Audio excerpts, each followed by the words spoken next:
ती. इथे 2 मिरच्या घेतलेल्या आहेत आणि कोथिंबीर घेतलेली आहे, कांदा घेतलेला आहे, कढीपत्ता, लसूण. इथे ही 2 तास चणा डाळ भिजवून घेतलेली आहे पाण्यामध्ये. इथे आपण याला 2 चमचे तेल टाकले, कढई गरम करायला ठेवली होती. आता आपण याच्यात 1 चमचा मोहरी टाकून घेऊयात, 1 चमचा जिरं टाकून घेऊयात. इथे आपण कढीपत्ता टाकून घेऊयात. आता आपण लसूण टाकून घेऊयात.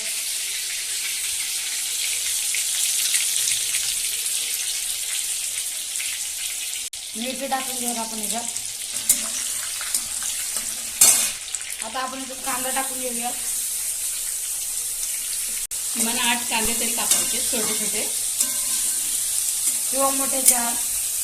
आपल्याला फ्राय करायचं. वास सुटलेला आहे का कांदा जोपर्यंत ब्राऊन होत नाही तोपर्यंत आपण फ्राय करून घ्यायचं.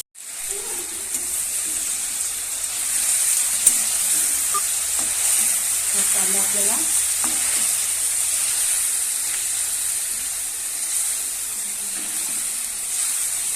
आता आपण याच्यामध्ये लाल तिखट घालून घेणार आहोत.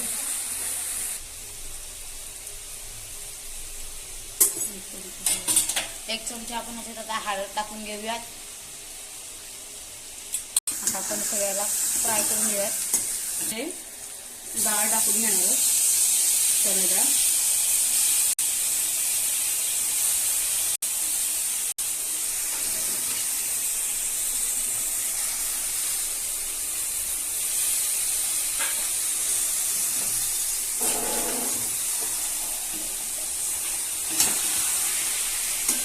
नंतर याच्यामध्ये 1 ग्लास पाणी टाकून घेणार आहोत आपण.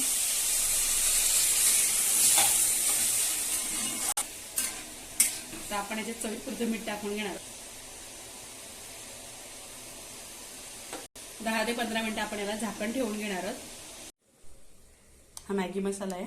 आता आपण ह्या डाळ कांद्यामध्ये टाकून घेणार आहोत. आलेत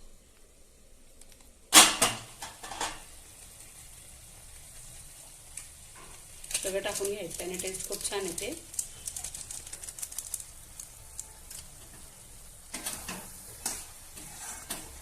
इथे आपली डाळ पण शिजत आलेली आहे.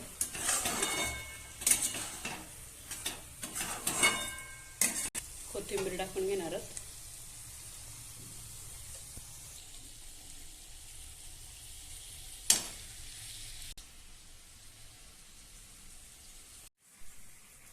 अशा प्रकारे आपला चणा डाळ मसाला झालेला आहे. तर नक्की करून पहा. आमचा सबस्क्राईब करा आणि यावेळी लाईक करा, यावेळी नक्की शेअर करा. अशा प्रकारे डाळ मसाल्याची भाजी तुम्ही प्रवासामध्येही नेऊ शकता. एकदम अशी सुकी करायची आणि काही वेळेस भाजी पण असते नसते, त्यावेळेस तुम्ही हे करू शकता.